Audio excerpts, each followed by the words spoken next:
Out of all the iPhones Apple's dropping this year, there's one model that's gonna grab all the attention. This is the all-new iPhone 17 Air, Apple's new replacement for the Plus model across the whole lineup. But why does this iPhone even exist in the first place? Here's why. To really get the whole picture, we gotta go back to 2020, the first time Apple dropped 4 iPhone models in one series. When they introduced the iPhone 12 mini, it had a small design but packed powerful specs. People loved it, but it only lasted 2 years before Apple pulled the plug. Screen size matters, Apple, and battery life even more. So then Apple replaced the mini with the Plus, starting with the iPhone 14 Plus. Bigger screen, bigger battery. Problem solved, right? Well, not really. 3 years after the 14 Plus launched, Apple decided to kill off the Plus model too. The iPhone 16 Plus will be the last one ever. And it's all because of low sales. So now the big question, what makes Apple think this new replacement will work? And what even made them want to make it? But before we get into that, let's check out the specs and top features. The iPhone 17 Air is here to shake things up. Super slim design, top tier performance. It's got a completely different look from the rest of the lineup, and it's the thinnest iPhone Apple's ever made, just 5.5 millimeters thick. It shows Apple's all in on sleek and innovative design. Up front, it's got a dynamic island 6.6-inch OLED ProMotion display with a 120Hz refresh rate for super smooth scrolling and video. Under the hood, it's powered by the new A19 chip and 8GB of RAM, so you're getting fast performance and better power efficiency. And even with the super thin design, it still fits a 48-megapixel lens 2-in-1 that can shoot high-quality photos, 2x zoom, and 4K video. The back design,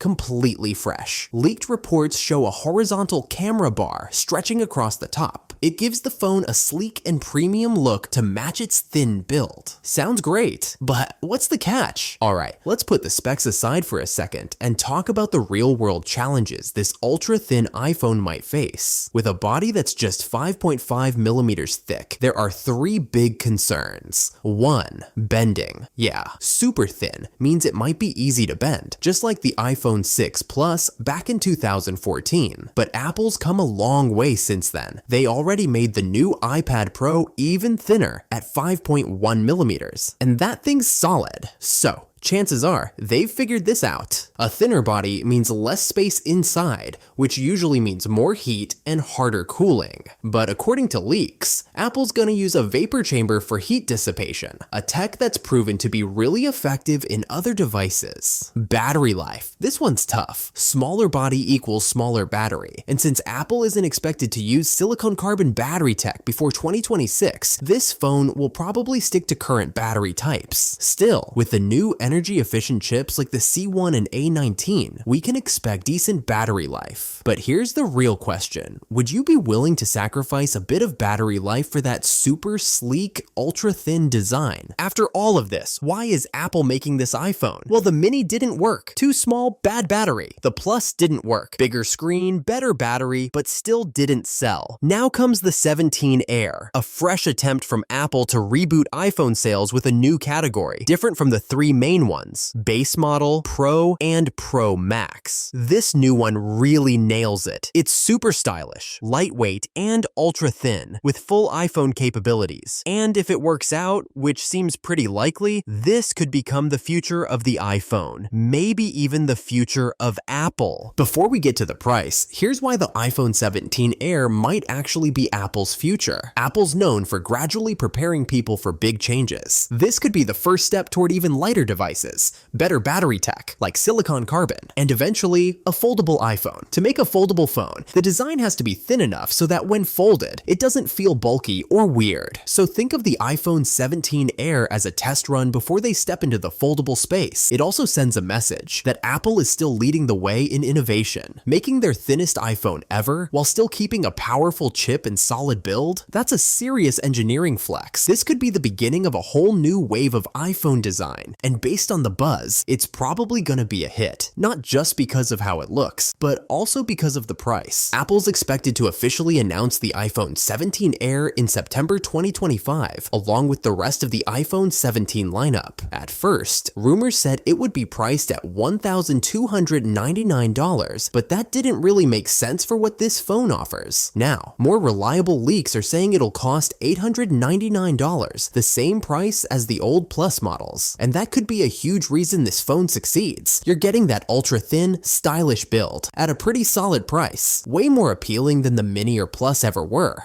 don't you think?